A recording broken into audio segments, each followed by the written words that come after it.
Posso confiar na profecia bíblica? Terceira parte. Comentário de Mari Persona. Então, pensando que Deus não poderia nos receber de volta nessa condição de pecadores, porque o pecado não tem nada a ver com Deus, deveria existir um lugar alternativo, então, para o ser humano pecador. E esse lugar existe. Embora ele nunca tenha sido criado para o homem, porque Deus não tinha essa intenção de lançar o homem na perdição, o homem vai para esse lugar. Tem uma passagem que fala que o inferno, ou o lago de fogo, foi preparado para Satanás e seus anjos. Satanás, um anjo que se rebelou há não sabemos quanto tempo, e os seus anjos, aqueles que juntamente com ele se rebelaram contra Deus. E esse sim, já tem um lugar reservado para eles, que Deus fez para eles, mas não para o homem. E o homem teimosamente vai para esse lugar de horrores, de dor, de sofrimento eterno, por não querer voltar para Deus.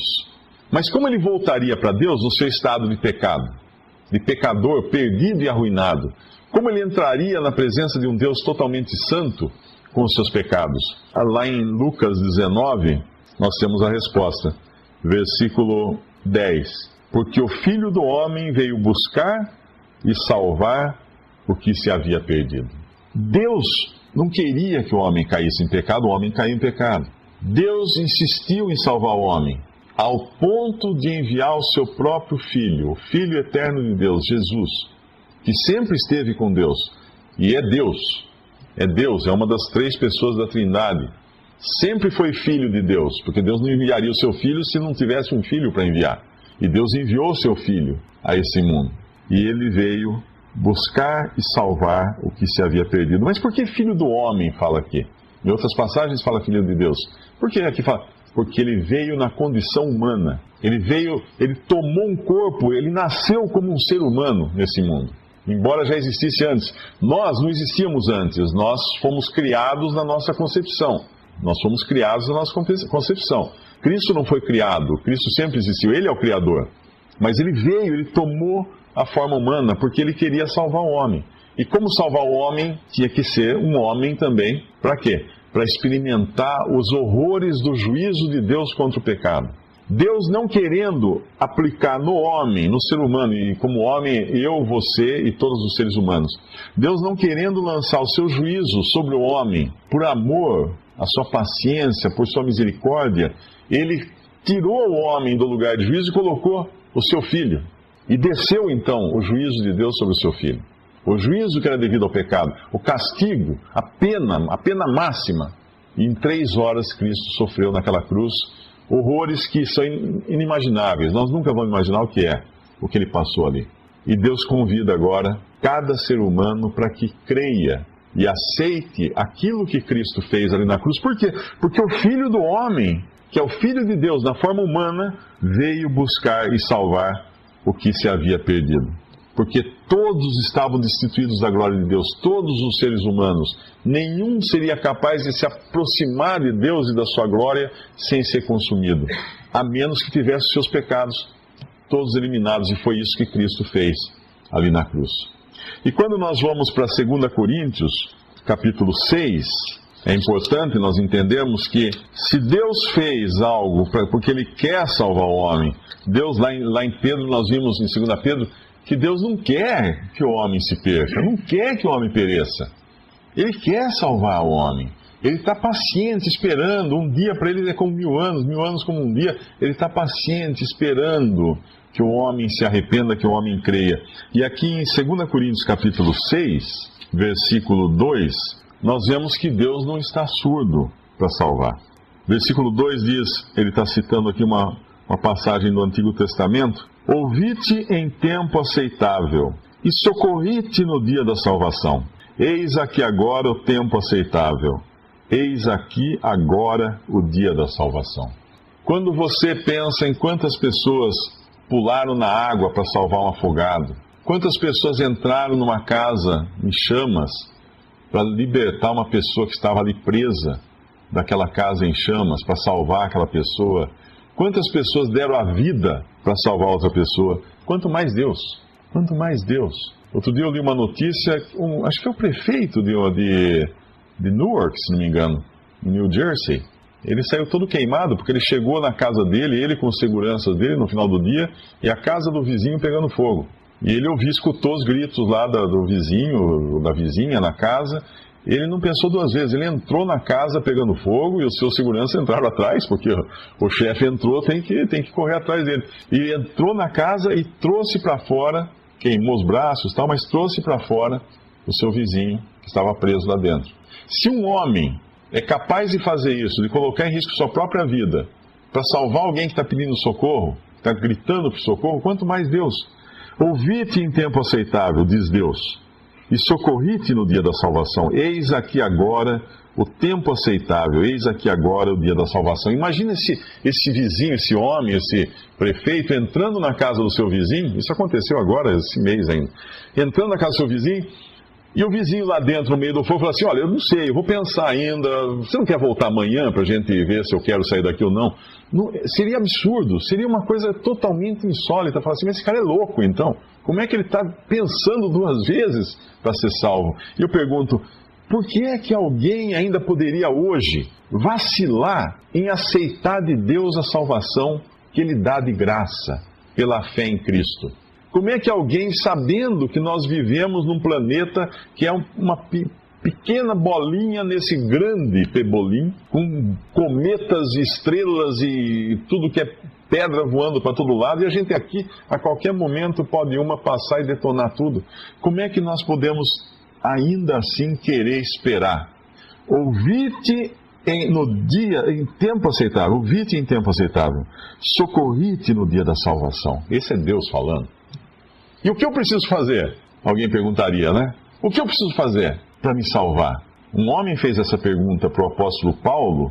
Senhores, o que é preciso que eu faça para ser salvo? Paulo falou assim, crê no Senhor Jesus, tu e a tua casa, e serás salvo. Crê. Mas o que é crer? Crer é tomar para si a realidade do sacrifício de Cristo. Isso é crer. Quando uma pessoa crê numa coisa realmente, ela assume aquilo, ela toma para si. Nós sabemos pessoas que às vezes acreditam tanto numa coisa, que você fala assim, nossa, essa pessoa acredita tanto que parece que ela já tem essa coisa, parece que já realizou. É exatamente isso. Quando nós cremos em Cristo, nós tomamos para nós essa obra já consumada de Cristo e já tem o nosso nome lá embaixo, já está escrito. Assim como Deus já escreveu o nome de Ciro 100 anos antes dele existir, o seu nome fica escrito, fica gravado. A sua salvação assegurada quando você crê em Jesus como seu Salvador. Nesse capítulo de 2 Coríntios, nós vimos que Deus escuta. Deus escutou. Deus ouviu o clamor do homem. Deus escutou o pedido de socorro e veio em socorro do homem. Está ali ele, agora Cristo veio em socorro do homem. O que eu faço? Romanos 10. Deus me escutou quando eu clamei por socorro. E o que eu tenho que fazer agora? Eu tenho que escutar o que Deus diz. Romanos capítulo 10, versículo 17. De sorte que a fé é pelo ouvir, e ouvir pela palavra de Deus. Ah, então eu tenho que ouvir o quê? A palavra de Deus. E o que é a palavra de Deus? Esse mesmo documento que avisou a respeito de Ciro, que avisou a respeito de Tiro, que falou de Jesus centenas de anos antes que ele viria, e como ele morreria, esse mesmo documento que hoje fala que a salvação já foi resolvida de uma vez para sempre com a morte de Jesus na cruz e a sua ressurreição. Ele morreu para levar os nossos pecados, ressuscitou ao terceiro dia para a nossa justificação, para que Deus nos tivesse por justos, por justificados. Quando você fala que a pessoa que crê em Jesus é perdoada, é metade da história. Porque ela é perdoada dos seus pecados, ótimo, maravilha, já é. Mas quando você fala que ela é perdoada e justificada por Deus, essa coisa fica enorme. Vou dar um exemplo. Imagine um réu que esteja diante do juiz, o juiz fale para esse réu, você está perdoado do seu crime. Ele está perdoado. Pode ir embora, você está perdoado, isso é perdão. O que é justificação? É depois de falar isso, o juiz fala para ele assim, pode vir, agora você vai morar comigo na minha casa e tratar dos meus negócios. Isso é justificação. O juiz não só perdoou aquele réu, mas ele o considera agora totalmente justo, totalmente idôneo, sem qualquer coisa que pese contra ele, ao ponto de convidá-lo para estar consigo e para fazer parte da sua família. Ele não só perdoa, ele é justificado de tudo. Ele recebe na sua conta um depósito de justiça que não era dele. Deus nos perdoa e Deus nos justifica através da obra de Cristo. E aqui começa tudo na hora que eu escuto. A fé é pelo ouvir. E ouvir pela palavra de Deus. Pegue isso de trás para frente. Vem a palavra de Deus, eu escuto a palavra de Deus e exerço fé em Jesus e na sua palavra. Esse é o caminho. Lá em João capítulo 5, tem um versículo também que é muito bom. Capítulo 5, versículo 24, que diz assim: na verdade, vos digo que quem ouve, ó, o primeiro passo é ouvir. Quem ouve a minha palavra e crê naquele que me enviou. Esse crer naquele que me enviou está no sentido de crer também no propósito pelo qual Deus enviou Jesus ao mundo, enviou o seu Filho ao mundo. Tem a vida eterna e não entrará em condenação, mas passou da morte para a vida. Quem ouve, crê, tem, não entrará, passou. 5 passos. E começa como? Ouvindo. Mas só ouvindo? Não. Ouviu e creu. E daí para frente, tudo é Deus quem faz. Tem a vida eterna, não entrará em condenação, mas passou da morte para a vida. Esse é o caminho que Deus deu para o ser humano, para ser liberto da morte, do pecado e de qualquer outra coisa que possa acontecer, porque nós sabemos que nós vamos morrer. Todos nós sabemos. Nós sabemos que esse mundo será destruído. A palavra de Deus confirma, não vai ter lugar para você colocar o pé nesse mundo. Mas será que tem um lugar para você colocar o pé no céu, na presença de Deus? Tem, porque Deus preparou. Essa é a maravilha do Evangelho. E quando a gente fala de vida eterna, pensa o seguinte: nunca mais ela acaba. Mas não é só isso. É uma vida de Deus, dada por Deus. Uma nova vida dada por Deus para aquele que crê em Cristo. Esse é o Evangelho. E se nós abrirmos em Hebreus, capítulo 7, versículo 25, aqui está falando de Cristo e da sua posição hoje, da sua capacidade. Portanto, Ele pode também salvar perfeitamente os que, por Ele, se chegam a Deus, vivendo sempre para interceder por eles. Ele pode salvar perfeitamente aqueles que, por Ele, se chegam a Deus. A Bíblia diz que não há nenhum outro mediador entre Deus e os homens, mas somente Jesus Cristo, o homem. Não há outro caminho, não há outra vida, a não ser Cristo. Ele falou: eu sou o caminho. Ninguém, ele disse, ninguém vem ao Pai, senão por mim, senão através de mim. Diante disso, eu pergunto, por que esperar? Por que alguém de sã consciência, sabendo que os seus dias estão contados nessa terra, seja pela morte prematura, seja pela morte por doença ou por velhice, seja pela destruição do planeta, porque está escrito que um dia vai ser destruído o planeta, não importa, porque a nossa existência nesse corpo, nesse formato, termina. Agora, daí para frente, nós temos um destino. Esse destino o que Deus determinou é na presença dele. O que o homem escolheu é da distância de Deus. É no lago de fogo criado para Satanás e seus anjos. Qual destino nós vamos escolher?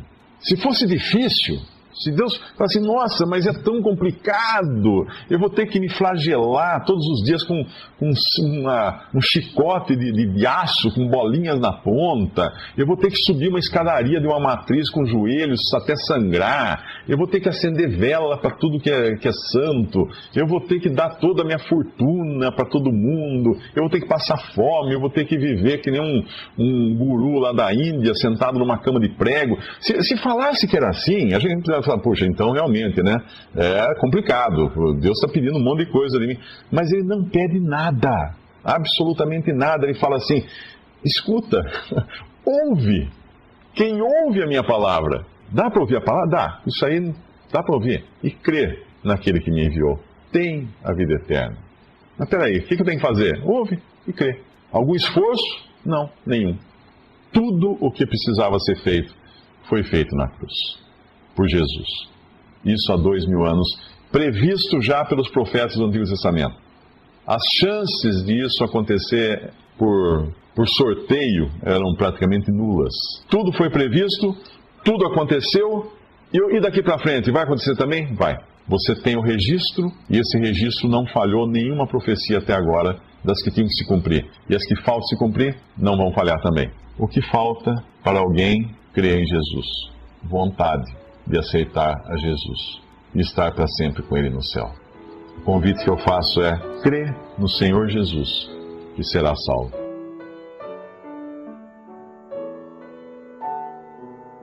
Visite Respondi.com.br. Visite também 3minutos.net.